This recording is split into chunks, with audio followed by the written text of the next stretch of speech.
Welcome to this peaceful moment.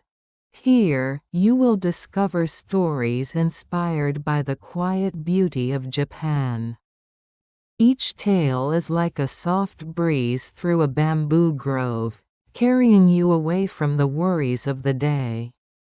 Imagine the scent of blooming cherry blossoms and the gentle flow of a nearby clear stream. Let these words and sounds cradle your mind in calm and serenity. Tonight, permit yourself to drift into a restful sleep. Let us begin this journey together. Words from the fleeting world. The village of Sukagahara lay hidden beneath the delicate veil of cherry blossoms, their petals falling like whispered secrets in the spring breeze. It was said that the world itself spoke through these blossom-telling tales of impermanence, beauty, and the quiet passing of time. In this village lived a young poet named Kaide.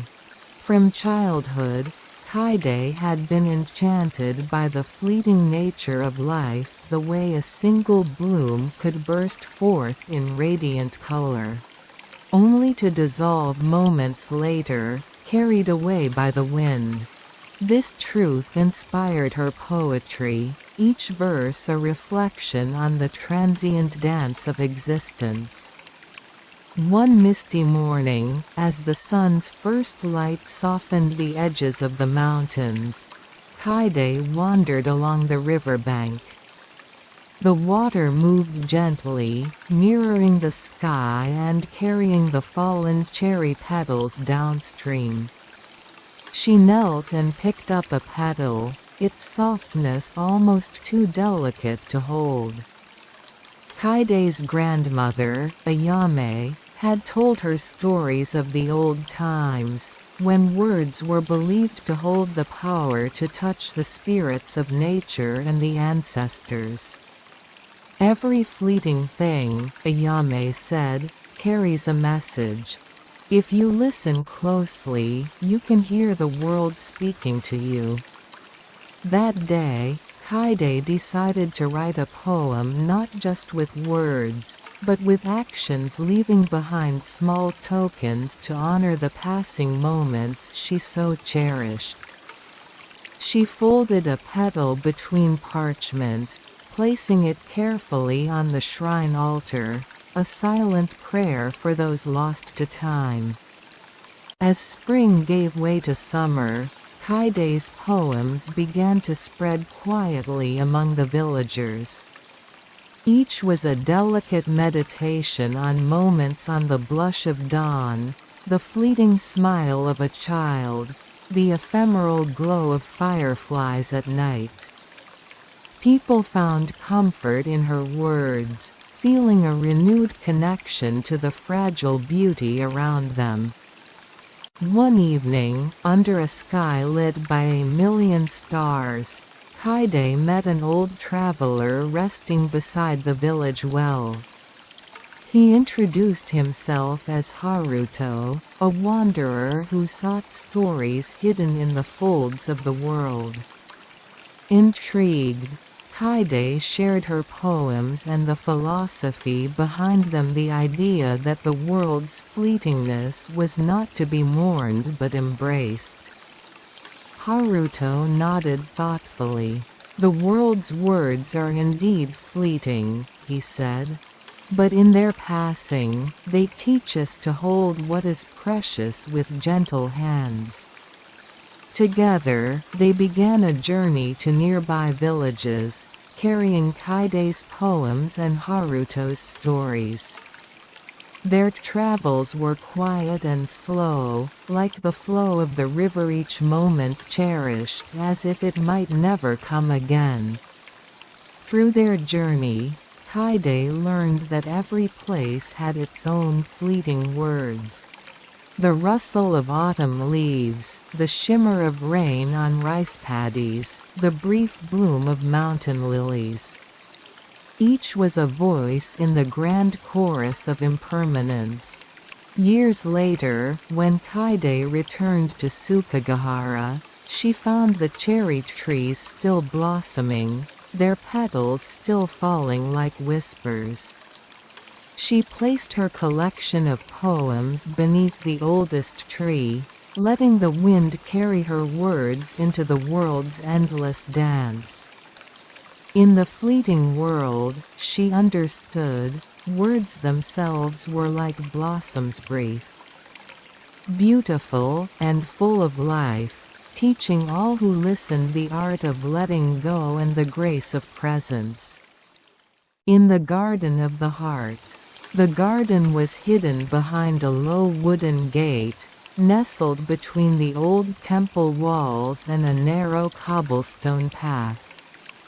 It was said to be a place where one's heart could find solace, a sanctuary where memories blossomed like the delicate plum trees in early spring. Miyu had discovered the garden quite by accident. She had returned to her childhood town after many years, seeking something she could not name. The city's ceaseless noise had left her restless, and the weight of loss of a beloved grandmother who had raised her clung to her like a shadow. On her first morning back, Miyu wandered down the narrow streets and through an alleyway where the scent of moss and earth drew her gaze to a small wooden gate. Slightly ajar, beyond, a soft light filtered through budding branches, and the faint sound of wind brushing through leaves. Stepping inside, Miyu felt the years peel away. The garden was a patchwork of worn stone lanterns, mossy stepping stones, and carefully tended flower beds where iris and camellia bloomed side by side. In the center stood an ancient cherry tree, its twisted branches reaching toward the sky like delicate calligraphy strokes. It was here, beneath that cherry tree, that Miyu found a small stone bench. She sat and closed her eyes, allowing the stillness to seep into her bones.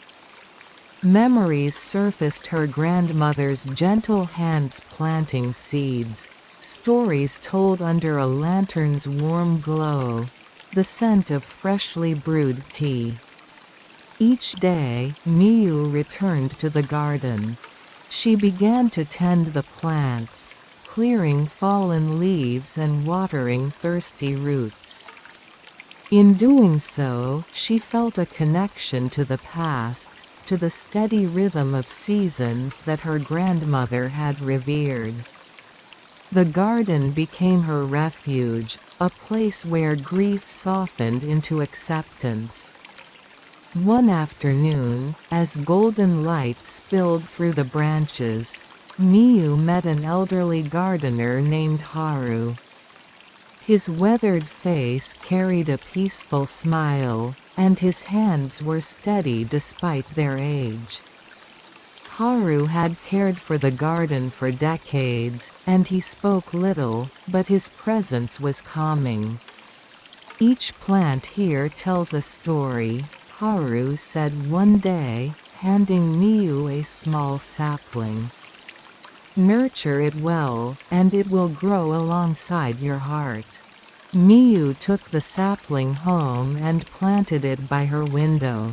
She tended it with the same care she gave the garden, and in its growth, she found hope renewed. Spring turned to summer, and the garden bloomed with renewed vibrancy. Villagers began to notice Miyu's quiet devotion and joined her in caring for the space. Together, they restored the garden to its former beauty, a living mosaic of memories and new beginnings.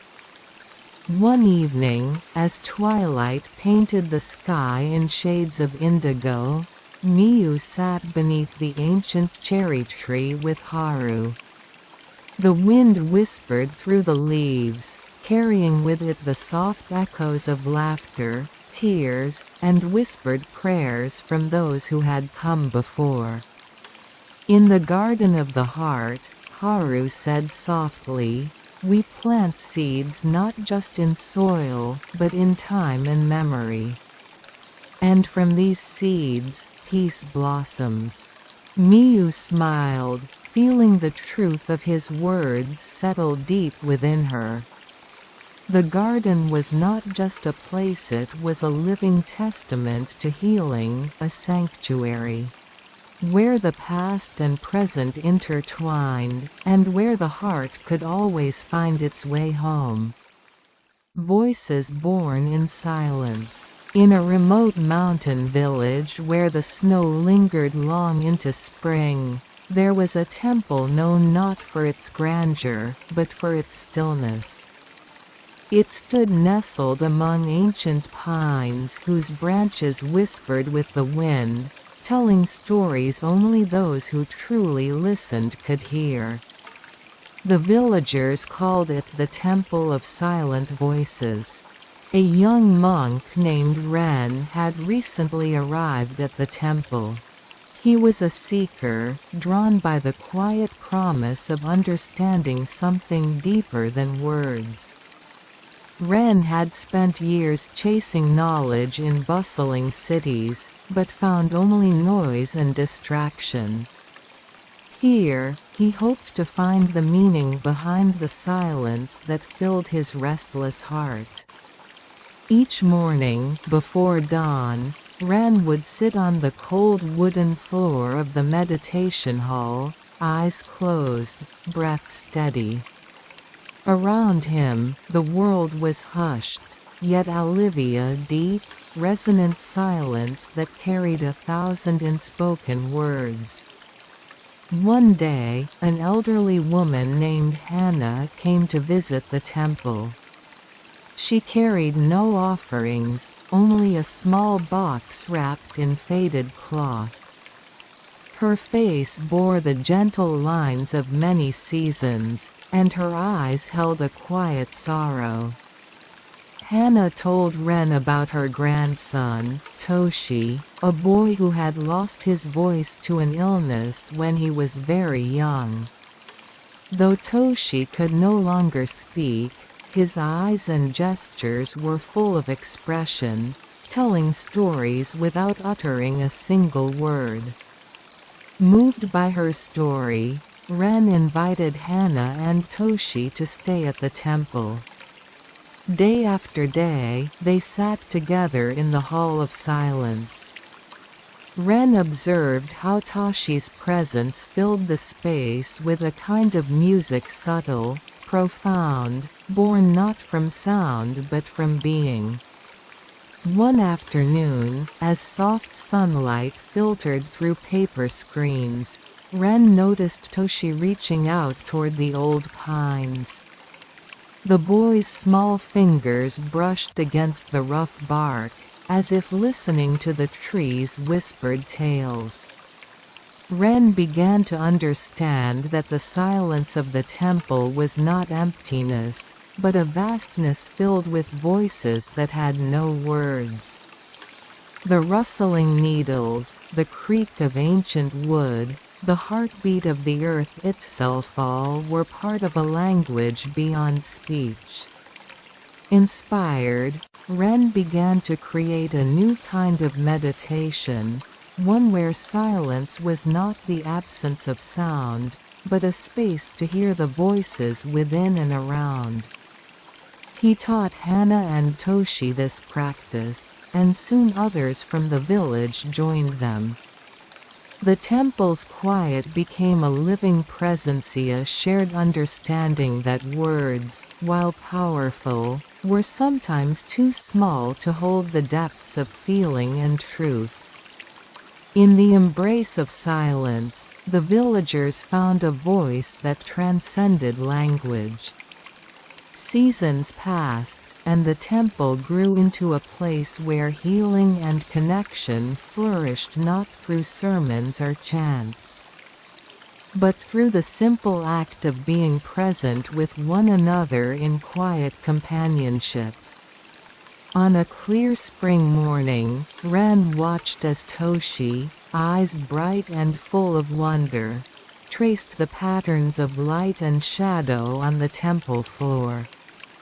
Though he still could not speak, his presence was a song of hope and life, proof that some voices are born not in sound, but in the profound silence between. Ren smiled softly, feeling his restless heart finally stilled. Here, in this sacred silence, he had found a language more true than any spoken word, the voice of the soul speaking through stillness. Weaving the quiet. In the small village of Shizuka, nestled between rolling hills and whispering bamboo groves, lived an elderly woman named Ayame. She was known throughout the village not for loud words or grand deeds, but for the serene calm that seemed to flow from her like a gentle stream. People often said that when Ayame was near, the world itself seemed to slow, as if the noise of life folded quietly into the space around her. Ayame was a weaver, not only of cloth but of silence.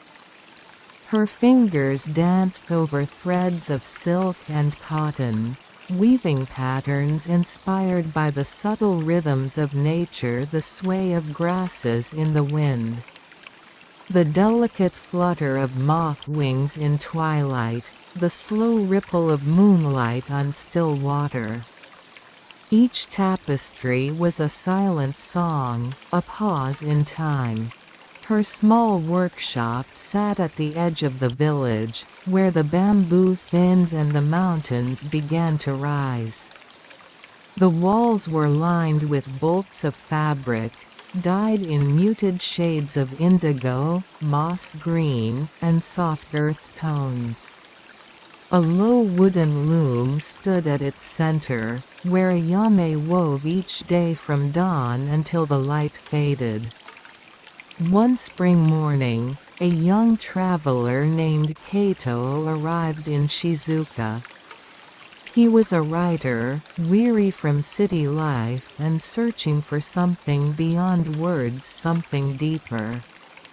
Hearing whispers of Ayame's quiet artistry, he sought her out, hoping to learn not just how to weave cloth, but how to weave stillness into his restless spirit. Kato found Ayame in her workshop, seated gracefully at the loom, her hands moving steadily. The silence between them was comfortable, like a shared breath. Without speaking much, Ayame offered him a simple stool beside hers and handed him a spool of thread. "Quiet is not absence," Ayame said softly, "but a space where all things can be heard."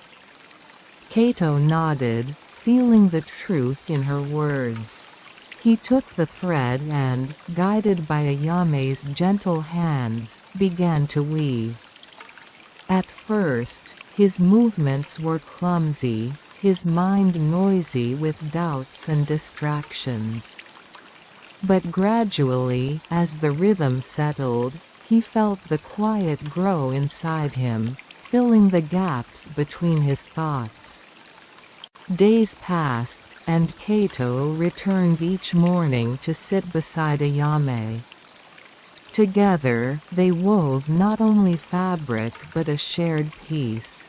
Ayame told him stories without words, pointing to a pattern shaped like the swirling wind, or a section dyed to match the color of dusk. In these patterns, Kato found a language that spoke to his soul. One afternoon, while they worked, a sudden spring rain began to fall, gentle and persistent. The sound of droplets on the bamboo roof was a soft percussion, a lullaby of nature's own making. Kato closed his eyes, letting the rain's rhythm weave through his being, connecting him to the earth, the sky, and the woman beside him. In that moment, he understood weaving the quiet was not just about silence, but about embracing the fullness of stillness, the space where life's many voices come together in harmony. When the tapestry was finished, it was a masterpiece of subtlety, a flowing design of intertwining lines and muted colors that seemed to breathe with the quiet of the mountains. Ayame smiled, her eyes reflecting the calm of 1,000 dawns. "You have learned well," she said. "Now carry this quiet with you, wherever your path may lead." Kato left Shizuka with the tapestry rolled carefully under his arm, but more importantly, he carried the woven quiet within his heart.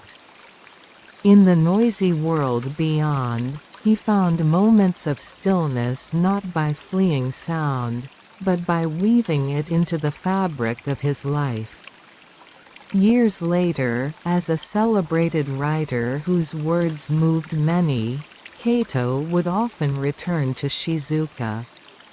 And in the gentle presence of Ayame, he would once again sit at the loom, weaving silence into threads, reminding himself that the greatest stories are not just spoken but felt in the quiet spaces between.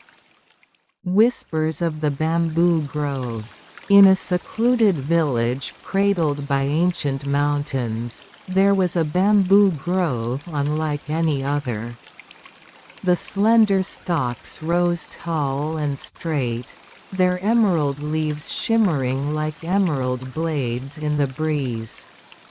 The villagers believed the grove was alive with whispers, soft voices carried by the wind, speaking secrets of the past and the promise of peace.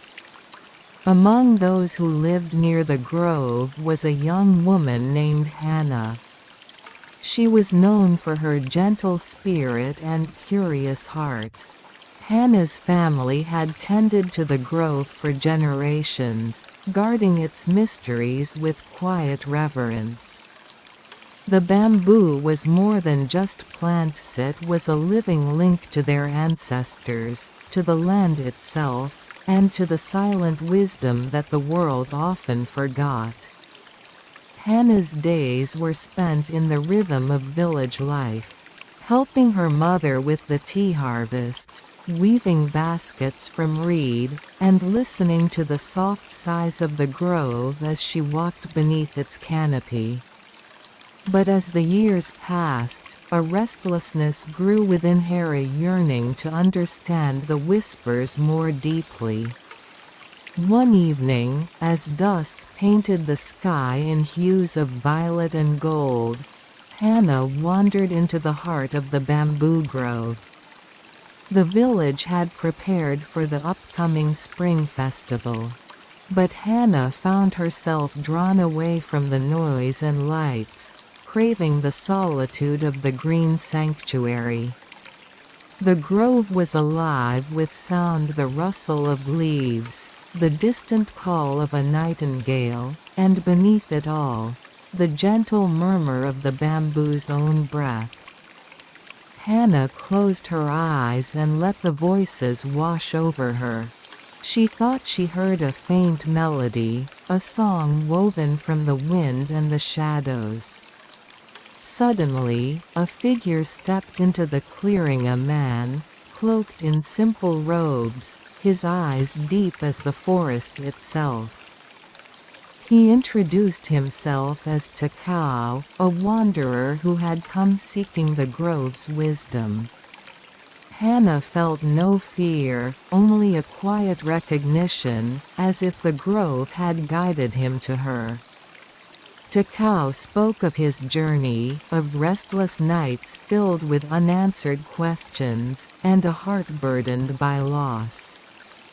Hannah listened, feeling the threads of their stories intertwine like the bamboo stalks around them. Together, they sat beneath the moonlight, sharing silence and stories, their breaths syncing with the grove's whispered rhythms. Over the coming weeks, Hannah and Takao met often in the bamboo grove. Takao learned to listen not just with his ears but with his soul. Hannah discovered that the whispers were not mere sounds but the language of connection between earth and sky, past and present, sorrow and healing. One morning, after a night of heavy rain, the grove seemed transformed. The bamboo leaves glistened with droplets, and the air was thick with the scent of earth and renewal. Takao revealed that he had brought a gift, a simple flute carved from a single piece of bamboo, hollowed and shaped by his own hands. Together, they played beneath the swaying stalks, the flute's clear notes weaving through the grove like a thread of light. The whispers grew louder, harmonizing with the music, as if the bamboo itself sang in response. Villagers gathered nearby, drawn by the enchanting melody, and for a moment, the world felt united in quiet celebration. Through the music and the whispers, Takao found the peace he had long sought. Hannah understood that the grove's true gift was not in the silence alone, but in the shared moments of stillness and sound, woven together like the intricate patterns of the bamboo leaves. When spring arrived in full bloom, the village held its festival beneath the towering stalks. Lanterns glowed softly, casting dancing shadows on the ground. Hannah and Takao led the ceremony, their voices and flute weaving the ancient songs of the grove with new hopes and dreams. As the night deepened, the bamboo grove stood as a living testament to the power of listening to the earth, to each other, and to the whispers that guide those who dare to hear. Threads of quiet harmony. In the gentle embrace of a secluded valley, nestled between whispering cedar trees and the soft murmur of a winding river, lay the village of Kiyomizu. This was a place untouched by the rush of time, where seasons drifted like silk threads weaving the fabric of daily life. The villagers believed that every moment, no matter how small, was connected by invisible threads delicate and strong that tied their lives to one another and the natural world. Among the villagers lived a young woman named Yui, renowned for her skill as a weaver. From a child, Yui had been fascinated by the ancient loom in her family's home, an heirloom passed down through generations. Her grandmother often told her, "Each thread you weave is a voice in the quiet song of the world." Harmony is found not in noise, but in the delicate balance of many small sounds working together. Yui's loom was simple yet elegant, carved from dark wood with patterns of flowing water etched into its frame. Every dawn, she would sit by the open window, sunlight filtering through rice paper screens, her fingers dancing over threads of silk and cotton. The rhythm of her weaving was meditative. Each pass of the shuttle across the warp was a breath in the song of life. Despite her skill, Yui often felt a yearning and elusive harmony she could not quite grasp. She sensed that the threads she wove told only part of the story. Outside, the village was alive with gentle sounds: the ripple of the river, the rustle of leaves, the distant call of a nightingale. These were the threads of the world, threads she longed to weave into her work. One misty morning, a traveler arrived in Kiyomizu. His name was Ren, a quiet man with eyes that reflected the depths of the forest. He carried a small satchel filled with tools for music: bamboo flutes, a simple drum, and strings.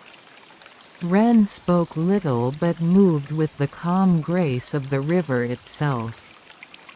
Curious, Yui invited Ren to visit her home. She showed him her loom and the half-finished tapestry, a flowing pattern of indigo and moss green, inspired by the valley's rivers and woods. Ren listened intently and then played a soft melody on his flute. The notes seemed to ripple through the air, weaving themselves into the fabric of the room. "That is the thread I seek," Yui said softly. "The harmony between silence and sound, the dance of earth and wind." Ren nodded. Music and weaving share the same breath. One shapes silence with sound, the other shapes space with thread. Perhaps together, they can reveal a deeper harmony. Days turned into weeks as Yui and Ren shared their arts. In the quiet hours before dawn, Yui wove as Ren played his flute, their creations intertwining like the threads of silk and notes of melody. Villagers passing by could feel the change: a peaceful energy that seemed to heal old wounds and inspire gentle smiles. One afternoon, as cherry blossoms began to bloom, a sudden storm swept through the valley. Fierce winds tore through the trees, and rain battered the rooftops. Yui and Ren took shelter in the weaving room, where the tapestry lay spread across the loom. As the storm raged outside, Ren's flute sang a haunting tune, steady and strong, while Yui wove faster, her fingers following the rhythm of the storm. When the skies cleared, the tapestry was finished. It shimmered with subtle shades of blue and white, capturing the storm's fury and its calm aftermath. The threads seemed alive, moving gently in the breeze, whispering stories of resilience and grace. The villagers gathered to see the masterpiece. They spoke in hushed tones, feeling the tapestry's silent music in their hearts. It was more than cloth: it was a living testament to the threads that bind them to each other, to nature, and to the quiet harmony that exists when worlds blend. Yui smiled at Ren, understanding now that the harmony she sought was not a single note or a perfect pattern, but the delicate weaving of all moments: the laughter, the tears, the silence, and the song. Together, they had found the threads of quiet harmony. Echoes beneath the cherry blossoms. In the small village of Hanaoka, every spring brought a breathtaking transformation. The hillsides, once bare from winter's touch, blossomed with an endless sea of cherry trees. Their delicate pink petals drifted like snowflakes on the breeze, covering the earth and painting the sky with soft hues. The villagers called it Sakura no Hibiki, the echoes beneath the cherry blossoms. A time when memories and voices from the past seemed to ripple through the air. Amidst this sea of blossoms lived a young man named Haruto. Quiet and contemplative, Haruto was the village's storyteller, a keeper of old tales and forgotten songs. From childhood, he had felt the magic in the sakura petals, how each falling bloom seemed to carry the laughter, tears, and whispers of those who came before. His grandfather, once the village's most revered storyteller, had taught him to listen not just with his ears but with his heart. One afternoon, as Haruto wandered beneath the flowering branches, he found himself drawn to a secluded grove at the edge of the village. Here, the trees were ancient, their trunks gnarled and wide, roots twisting deep into the earth. As the wind stirred the petals, a soft melody seemed to rise not from any instrument, but from the very air itself. Haruto closed his eyes, and in that silence, he heard the echoes. The voices told stories of love and loss, of festivals celebrated and battles long past. Among them, one tale stood clearer than the rest, the story of Aiko, a young woman who had once lived in the village centuries ago. She was said to possess a voice so pure that when she sang beneath the cherry blossoms, even the spirits of the trees would pause to listen. But Aiko's fate was tragic, torn apart by war and sorrow. Her song was said to linger still, waiting to be heard once more. Haunted and inspired, Haruto decided to uncover Aiko's story fully. He visited the village elders, poring over dusty scrolls and old diaries. Each fragment painted a picture of a gentle soul, whose life had been intertwined with the cherry trees and whose spirit was believed to protect the village from harm.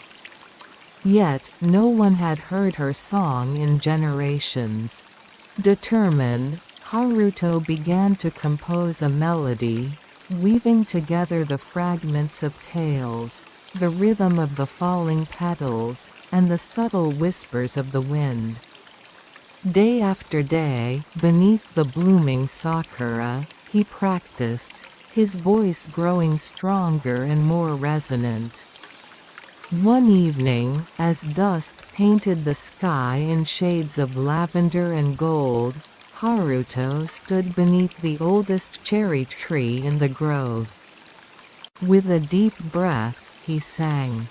His voice rose and fell like the gentle waves of the river nearby, echoing through the valley.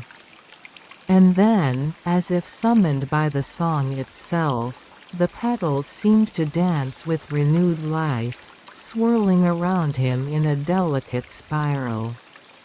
From the swirling blossoms emerged a shimmering figure, Aiko's spirit, radiant and serene. She smiled gently, her eyes filled with gratitude. "Thank you," she whispered, her voice a soft echo carried on the breeze. "You have given my song a new life." From that day on, the villagers said the cherry blossoms sang with a new kind of magic. Haruto's melody became a cherished part of the village's spring festival, a reminder that the past and present are forever entwined beneath the petals. And every spring, when the blossoms drifted down like snow, the echoes of love, hope, and memory wove through the air, binding the hearts of those who listened. Silence woven in twilight. In the quiet village of Uyake, nestled between rolling hills and ancient cedar forests, twilight was not just a passing moment, but a sacred time when the world seemed to hold its breath. As the sun dipped below the horizon, a delicate veil of silence would descend, weaving itself into the fabric of the evening air. Among the villagers lived a yame, a weaver whose hands crafted delicate silk cloths that seemed to capture the essence of the fading light. She lived alone in a small house at the edge of the forest, where the last rays of sun would dance through her window in soft golden threads. For Ayame, twilight was a muse, a time when her thoughts and the world around her intertwined in stillness. Her craft was more than just weaving fabric, it was an act of communion with the silence itself. Each thread she chose was selected not just for its color or texture but for the feeling it evoked, the quiet hum of cicadas, the faint rustling of leaves, the subtle cooling of the air as night approached. In her loom, these sensations were transformed into patterns that whispered stories of the day's end.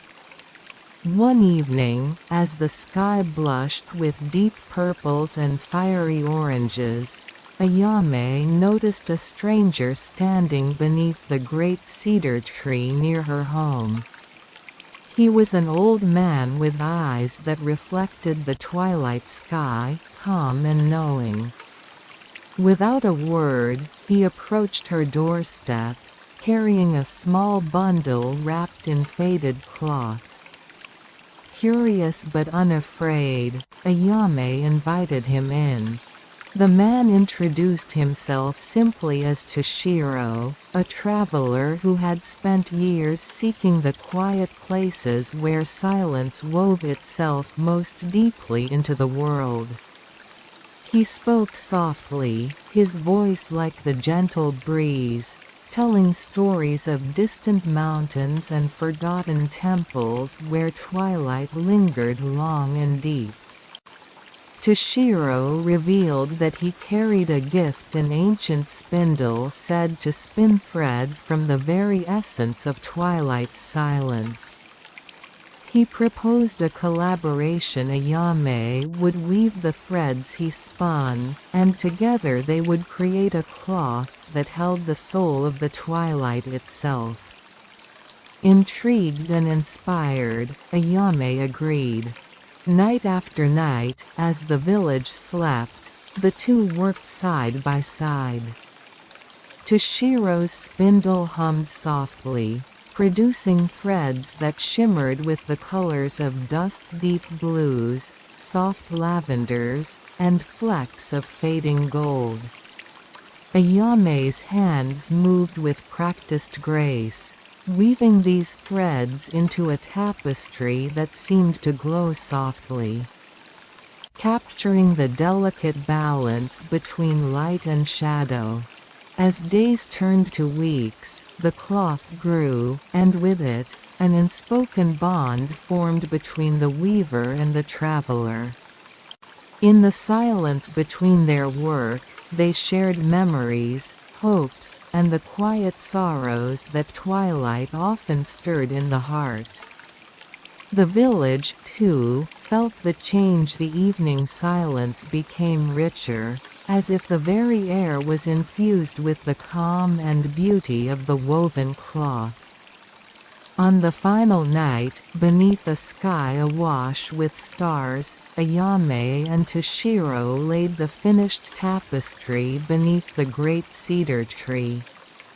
As they stepped back, the cloth seemed to breathe with the twilight, sending ripples of soft light into the surrounding darkness.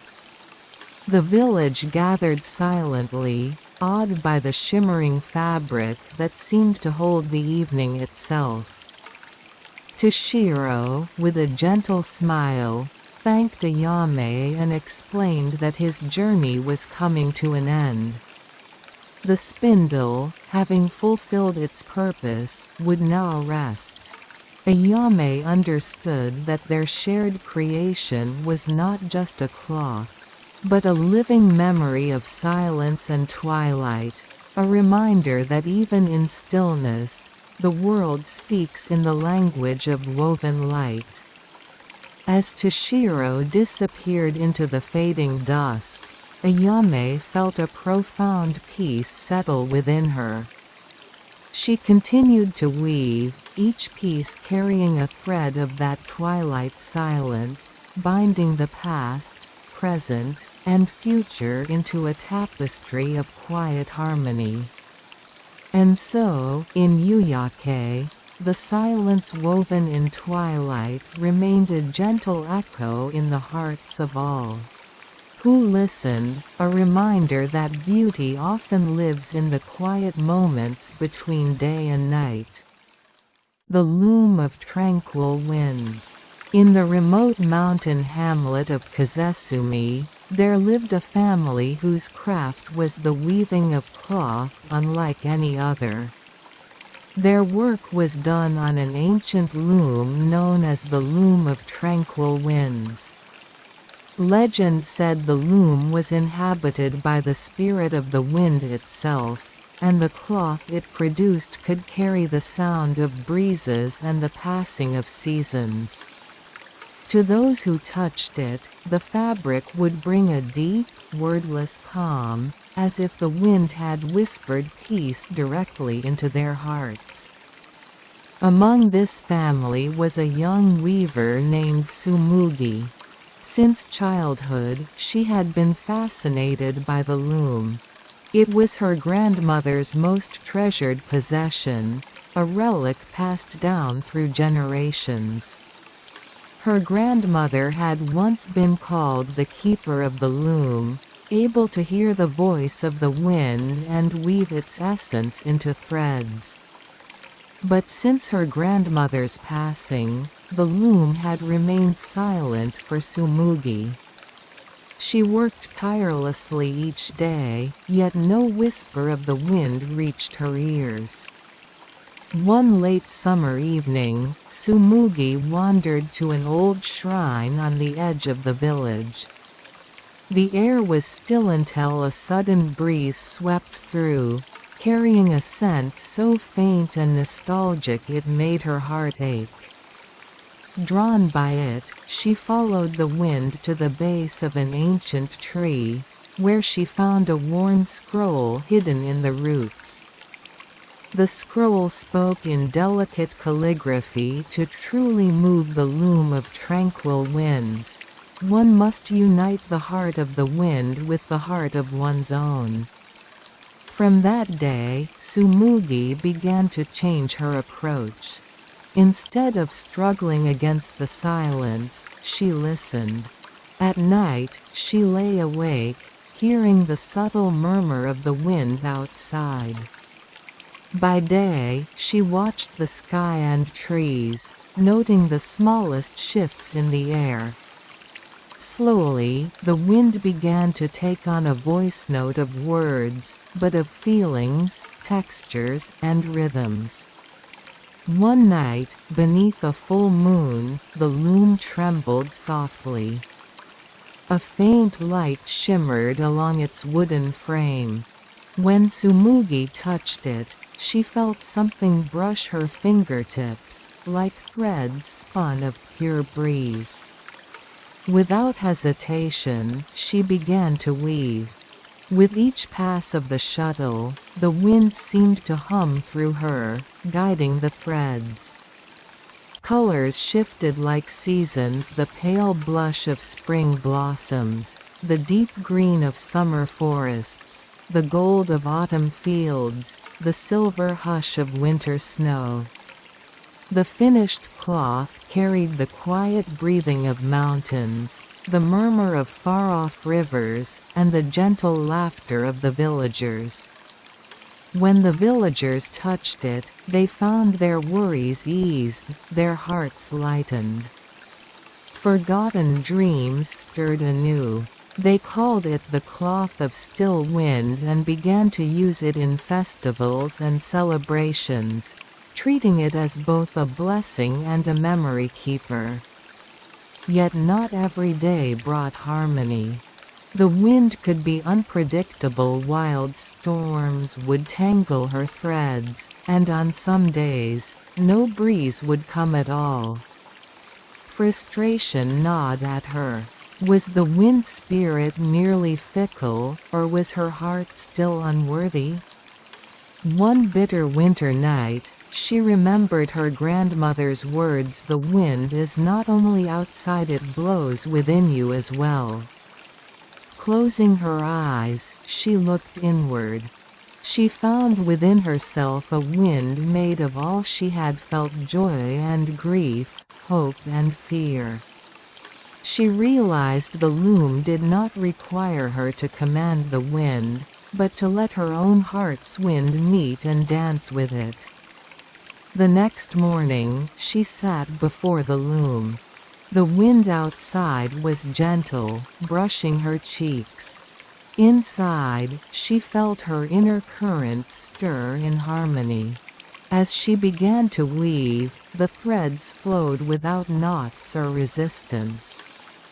It was no longer her hands alone that worked, the wind wove with her. When spring returned, the cloth she created glowed as if woven from light itself. Villagers called it the Song of the Wind. Word spread beyond the mountains, and travelers came seeking the fabric. But Tsumugi refused to sell it. The cloth was not a commodity, it was the voice of her village, her family, and the wind itself. Years passed, and Tsumugi became both weaver and storyteller. Through her work, she taught the children of Kazesumi to listen to the wind, to see the seasons in its breath. Many learned the craft, but more importantly, they learned to hear. In time, the village became known as the Village of Still Wind. A place where cloth carried not only warmth, but also the hush of distant peaks and the laughter of past generations. And in a quiet room, the loom of tranquil winds still stands, its shuttle moving to the rhythm of unseen breezes. Weaving the stories of the wind into fabric that will carry peace for generations to come. Moonlight over the silent garden. The garden lay at the farthest edge of the old temple grounds, where moss covered the stones and the air seemed forever steeped in the scent of pine. Few visited it anymore. The monks tended the inner courtyards, and travelers passed quickly toward the main hall, leaving this secluded place to the seasons and the birds. But every month, on the night of the full moon, Hannah came. She was not a monk, nor a pilgrim, merely the daughter of a nearby tea farmer. Since childhood, she had wandered here, drawn by something she could not name. As the years passed, her visits became a quiet ritual. She would enter through the creaking wooden gate, kneel by the still pond, and watch the moon rise over the tops of the black pines. The garden was said to be the work of a monk from centuries past, a man who believed silence was the purest form of prayer. He had arranged stones to resemble waves, planted pines for their patient green, and dug a pond shaped like the crescent moon. Legend claimed that, when the real moon rose over the pond, those who looked upon it could hear the voice of their own heart as clearly as if it were another person speaking. On this particular night, autumn's breath lingered in the air, carrying the faint smoke of distant hearths. Hannah stepped lightly across the garden's path, the crunch of dry leaves the only sound. She carried a small paper lantern, its light trembling in the faint wind. When she reached the pond, she knelt and set the lantern beside her. The moon had not yet risen. The water lay still, its surface a sheet of black glass. She closed her eyes, listening not for voices, but for the weight beneath the silence. It began with a faint silver glow along the pond's edge. Slowly, the moon lifted above the pines, round and luminous, casting pale light over the stones. The reflection in the water shimmered, and Hannah's breath caught. The legend was true. She heard a voice soft, without shape or gender, like the wind through bamboo. "Why do you come here?" Hannah's lips parted, though she did not speak aloud. Instead, her thoughts became words within the silence. "I do not know. I feel as if something here is waiting for me." The voice seemed to ripple through the pond. "Then wait with it. Do not hurry." The conversation, if it could be called that, continued in this manner. The voice never told her its name, nor did it answer questions directly. Yet each exchange seemed to plant something inside her, a small seed of stillness that grew each time she returned. Seasons passed. In winter, the pond froze into a mirror of pale ice. In spring, cherry blossoms drifted over its surface like forgotten letters. Summer brought fireflies, their green light swaying over the moss. And always, on the night of the full moon, Hannah came and listened. One summer night, when the cicadas' cries swelled and faded like waves, Hannah asked the voice, "Will I always find you here?" A long pause. "Then I am not here. I am in you. The garden only reminds you to listen." For the first time, Hannah felt no need to reply. She simply sat, the sound of the summer night filling her. The moon shone on the pond, and she knew she would never truly lose this voice, even if the garden crumbled and the pond dried away. Years later, when Hannah's hair had begun to turn silver, the temple fell into disrepair. Storms took the roof of the main hall, and the monks moved away. The path to the silent garden grew wild, but Hannah still found her way there, her steps slower now, her lantern's glow softer. One final winter night, the moon rose over the silent garden as it always had. Hannah knelt by the pond, her reflection beside the moon's. The voice came to her again, gentle as the snow falling on pine branches. "You have waited long enough." Hannah smiled faintly. "And now? Now you carry the garden wherever you go." She closed her eyes, feeling the stillness settle into her like moonlight sinking into water. When she opened them again, the pond reflected only the moon and the night sky. The voice was gone, but it was not lost. From that night onward, Hannah no longer visited the garden. Instead, she carried its silence into the world, pouring tea for her neighbors, tending the fields, speaking less and listening more. And though the old temple's walls collapsed, the silent garden lived on, not in stones or water, but in the quiet spaces between her breaths.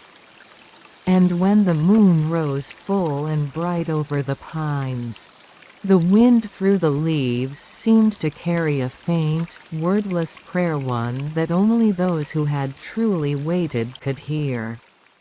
Breath of the ancient pines.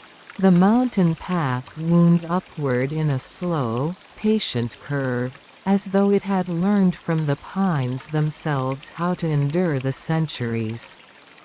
In the pale light of early morning, frost clung to the needles, and the air was so clear that each breath felt like drinking from an invisible spring. Akira had walked this path countless times as a boy, following his grandfather to the shrine that stood alone at the ridge. The old man would never hurry, claiming that the mountain disliked those who rushed. They would stop often, sometimes to drink from a stream, sometimes to listen to the wind moving through the trees. That sound, his grandfather once said, is the mountain breathing through the pines. Listen long enough, and you'll hear what it's trying to tell you. Years passed. The boy grew into a man, left for the city, and the visits became rare. The shrine, the path, the pines all faded into the background of memory, like a painting left in a darkened room. But when news came that his grandfather had passed, Akira felt an orgenyo, apultio return. He arrived in late autumn. The sky carried a sharpness that hinted at snow. The village at the mountain's foot was smaller than he remembered, its houses leaning slightly under the weight of years. People nodded in greeting but spoke little. It was the way of the place. Akira began the climb at dawn. Each step crunched over frost-hardened earth. The air smelled of resin and cold stone. Above him, the pines stood in silent ranks, their trunks rising like pillars in a forgotten temple. He reached out and touched one, its bark rough and deeply grooved, as if it had been etched by time itself. About halfway up, the wind shifted. It wasn't strong, but it carried something more than cold, a low, resonant whisper, almost like the murmur of a distant river.